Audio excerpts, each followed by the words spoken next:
Hello, how are you? Good afternoon.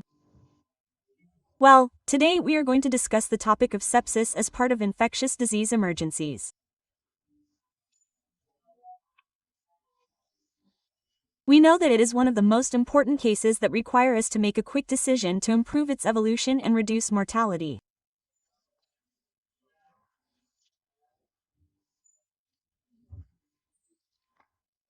There are many controlled studies that allow us to demonstrate that targeted treatment used early modifies the evolution of sepsis.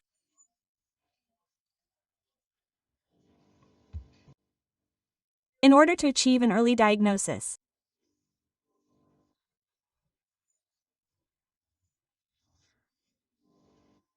sepsis has undergone different definitions, the latest of which is known as sepsis 3, which tends to simplify the previous definitions and achieve a quick definition that allows us to implement the mechanisms that lead to a rapid diagnosis and the institution of adequate treatment.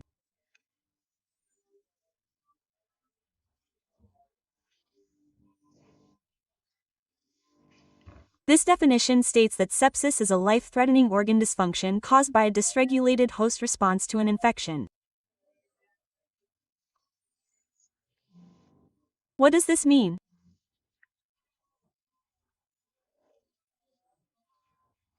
It means that in the presence of microorganisms and their toxins, the immune system reacts in a systematic way with the aim of controlling the infection and achieving adequate patient progress.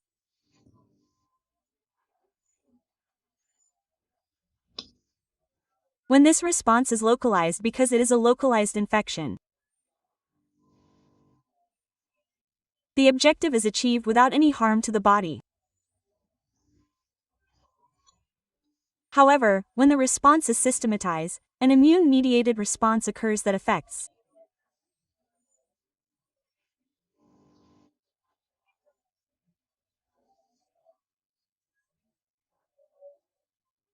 different organs, as we will see now, and causes harm to the body that instead of helping adds to the damage that the presence of bacteria with exotoxins is currently causing, producing toxins that are formed in their metabolism.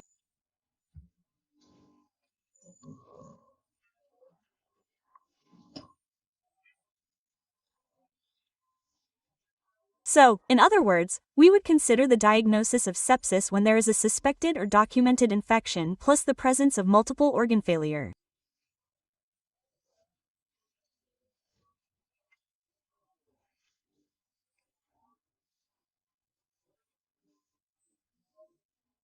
We can categorize this multiple organ failure with a scale known as the sepsis scale, which is derived from the first letters of its name in English, which would be sepsis-related organ failure assessment.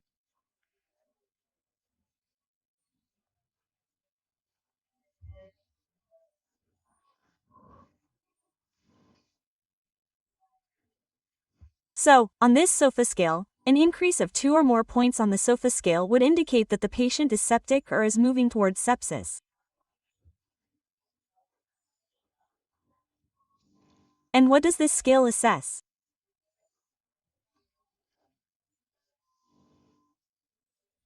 It assesses multiple organ failure by assessing the central nervous system using the Glasgow scale, assessing renal sufficiency by measuring creatinine, assessing liver damage by bilirubin, an increase in bilirubin, an assessment of coagulation phenomena that trigger coagulation.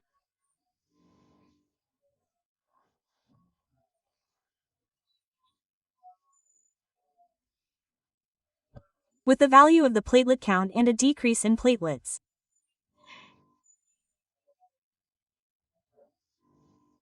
It assesses the respiratory system by assessing the relationship between the expected oxygen pressure and the inspired oxygen pressure, and also the cardiovascular system by measuring mean arterial pressure.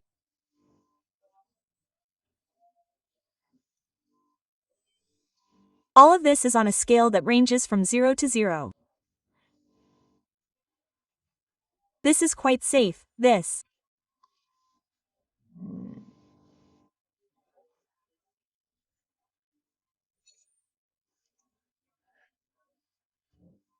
scale, the assessment by this scale, but it is not so simple to perform in any setting, and in reality this is used for a patient in general who is hospitalized, and one can perform these tests periodically to see if their values are changing despite treatment and that guide us to think that they are suffering from sepsis or are entering a septic condition.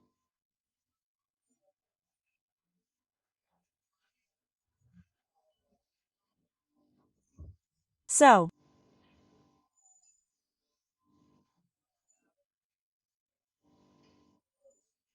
in order to simplify this diagnosis in a patient that we see in any medical care setting, what is called quick SOFA or rapid SOFA has been developed.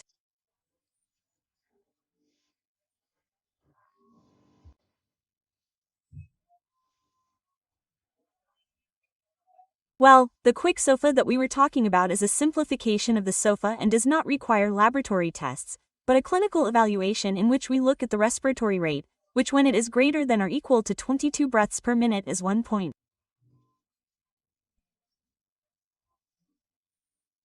When there is alteration of consciousness measured by a Glasgow that is less than 15 is also 1 point. And when the systolic blood pressure is equal to or less than 100, is also 1 point. And 2 or more of these variables predict poor patient outcomes in and outside the ICU.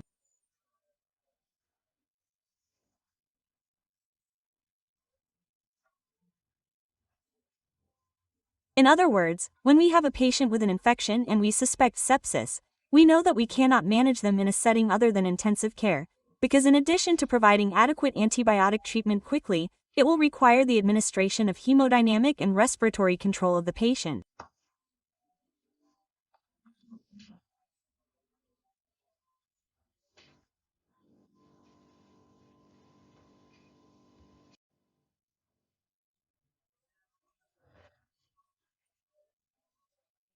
Well, if we are talking about septic shock, which we failed to define, we add to the sepsis criteria that we saw in the previous slide. First, the presence of a proven presumptive infectious condition plus an increase in the SOFA scale of more than 2 points, which would indicate multi-organ spread.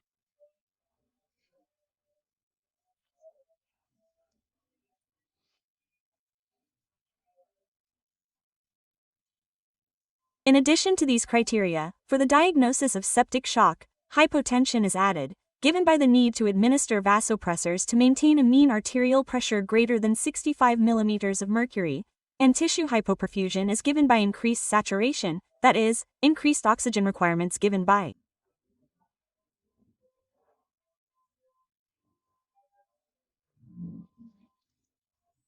low saturation and lactate greater than 2 or 18 mg per liter, which is another way of assessing it.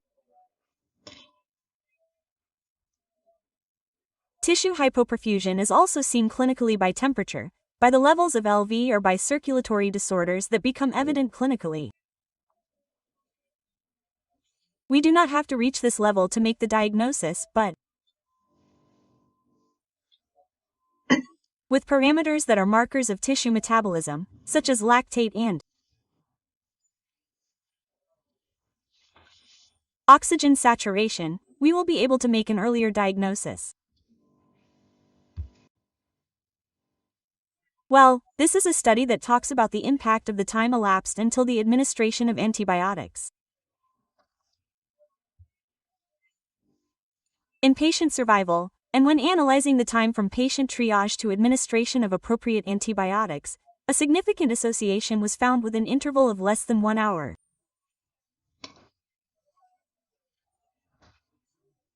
Those who received treatment earlier had a mortality rate of 19.5% versus 33%.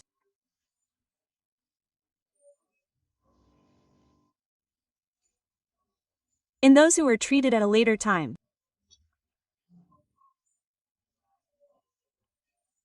In other words, the conclusion we are talking about is that the time elapsed from triage for early targeted therapy to administration of appropriate antibiotics is the main determinant of mortality in patients with sepsis and septic shock. I do not say severe sepsis because this word severe was removed in the latest consensus on sepsis 3 because it was to give sepsis itself a hierarchy. If it is sepsis and it is always severe. Okay. Now let's look at another study.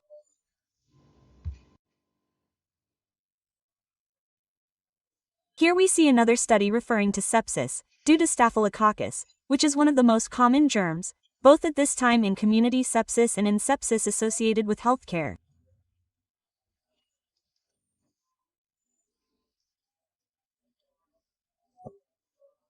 And also referring to the delay in treatment, it was found that it is equivalent to an average increase in mortality of 1.3% for each hour that passes before antibiotics are administered.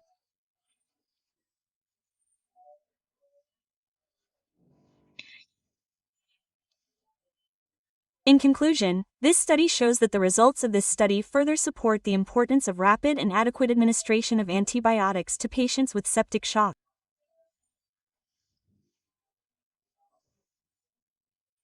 It also states that physicians should consider acting quickly to administer antibiotics with coverage for Staphylococcus to any patient suspected of having septic shock.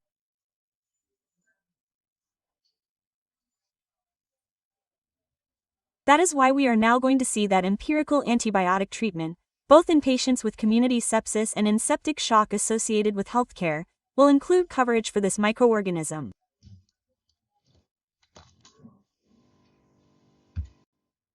Okay, this last study that I wanted to show you talks about how every hour of delay in antibiotic administration reduces survival by 7.6%. This is very hard, very raw data that is really important. And in this study, they also wanted to see what variables determined whether a patient would not receive treatment. And many times, the evaluation and diagnosis of sepsis and septic shock were done properly and the indication was given, but sometimes in the emergency room, things were delayed because it was not prioritized in all areas that it was an emergency.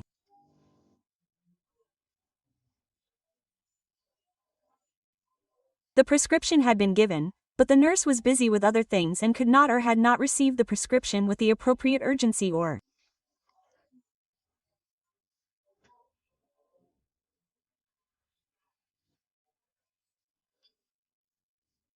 had not prioritized it, or in the areas where the pharmacist has to validate the antibiotic, it was not available or there was no stock in the care settings, there was no stock of antibiotics, which did not have to be ordered and brought to the pharmacy and so on, but rather there was not adequate stock in the place to start treatment.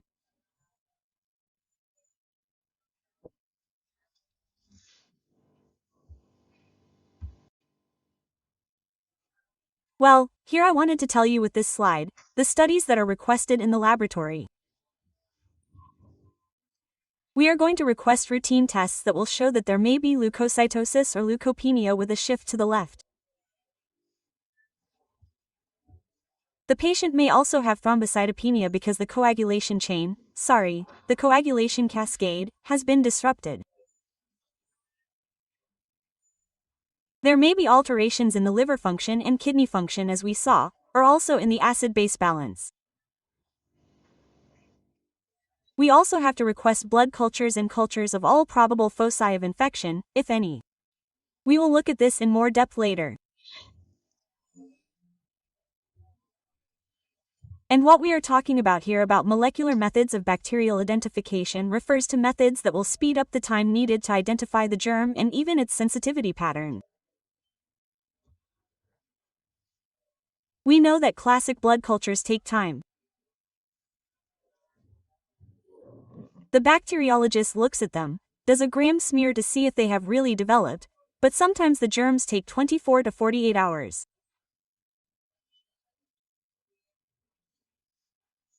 Although we have already instituted a broad spectrum treatment, sometimes there are germs that have an unpredictable sensitivity and we are not treating them with the appropriate antibiotic.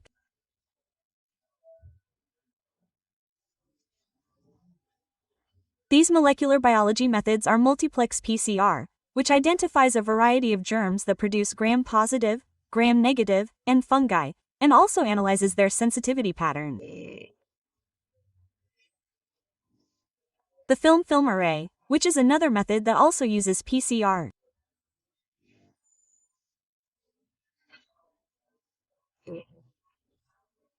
And the Maltese F, which is a method that speeds up the identification of germs and their sensitivity pattern.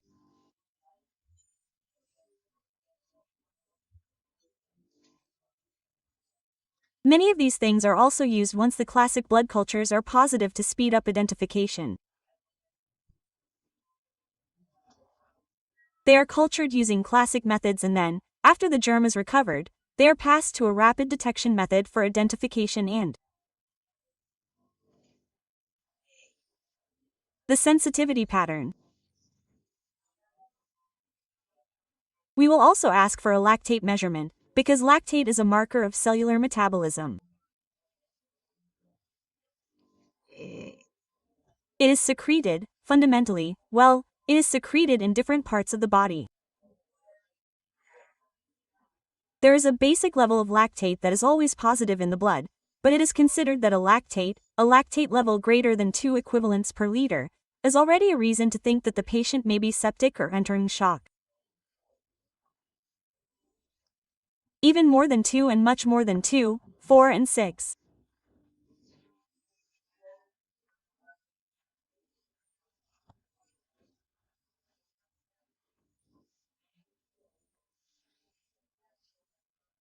There are also these inflammation markers that you know as quantitative PCR, which has a value greater than 20 mg per liter in a compatible condition. This supports the possibility that it is a bacterial infection, and even more so procalcitonin, which is a precursor protein of calcitonin that is also secreted by the thyroid glands and also in the intestine and in the lungs, but with a minimum value.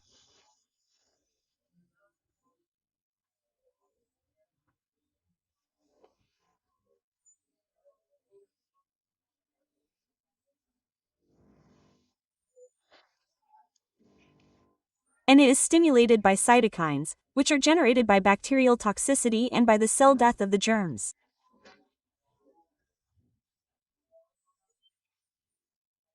So, an elevation of procalcitonin in an infectious condition in which we suspect sepsis is a very important marker and has much better kinetics than PCR, since it rises much more quickly in values greater than 2000 nanograms per milliliter. Speak of the positivity of this condition. Okay, what is the approach to treating sepsis? Alloseptic. First, always try to find the source of the condition by questioning, if possible aimed at finding the source, or an IO clinical examination and a thorough clinical examination.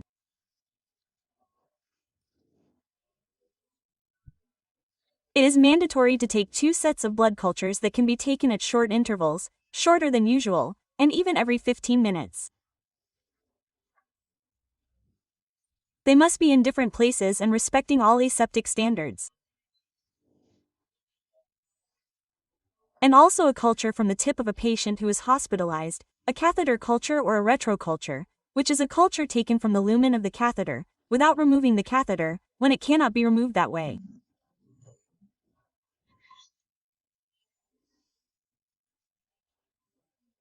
So, it is important that these samples are sent simultaneously, because the diagnosis of a catheter-associated infection is made by the comparative study of the 2 cultures, the peripheral blood culture and the one obtained from the catheter.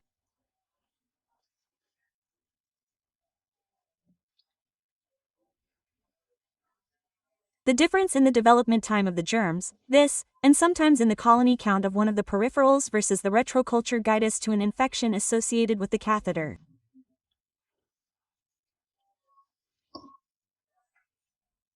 It is also necessary to take cultures of all probable foci of infection and skin lesions, secondary skin lesions, because many times they are inhabited and do not lead to a microbiological diagnosis.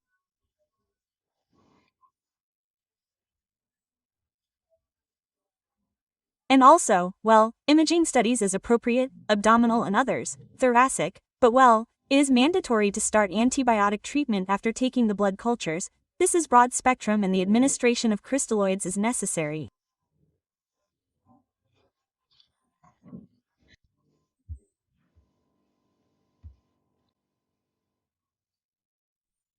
So, this is a banner or package of measures for the initial management of sepsis that have to be implemented within the first hours from the moment of presentation. It says 3 there, but in reality, the sooner the better. It talks about measuring plasma lactate or excess, the base deficit if the first is not available through a base balance, taking blood cultures before starting antibiotics, avoiding a delay of more than 45 minutes in the administration of the first dose.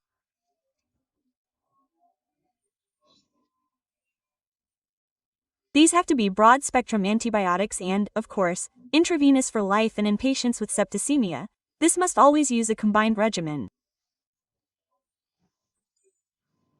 And with maximum doses.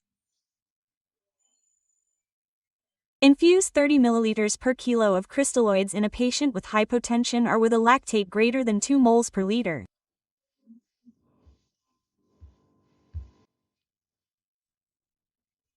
Well, regarding the antibiotic treatment of sepsis, in case of evidence of a focus causing the septic condition, the empirical treatment will be directed to said focus. For example, an abdominal focus.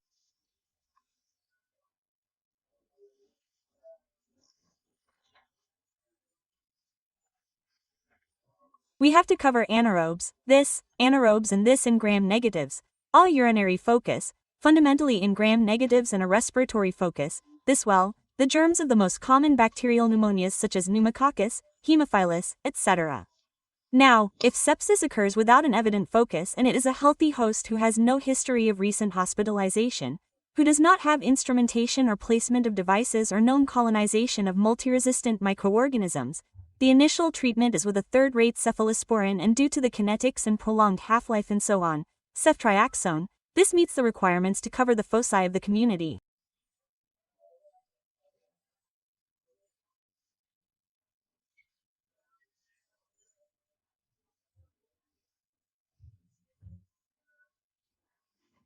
In a patient with sepsis of unknown origin, in a patient who has a history of colonization or infection by SARS, even if they come from the community, vancomycin must be added to the regimen to cover Staphylococcus aureus and sensitive and resistant drugs.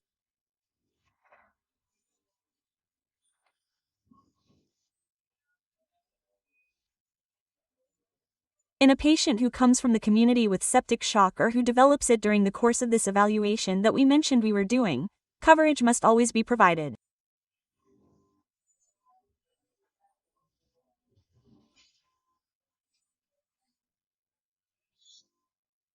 With 2 antibiotics that must cover all possible germs, which would be vancomycin plus carvapnel or epipraslin tazobactam.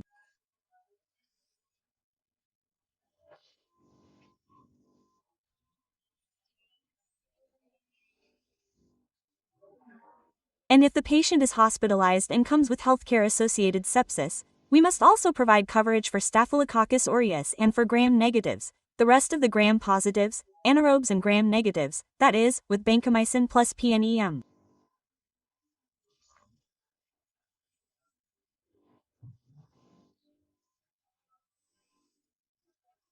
Well, with this we finish the topic of sepsis and septic, which I hope has been useful to you. See you soon.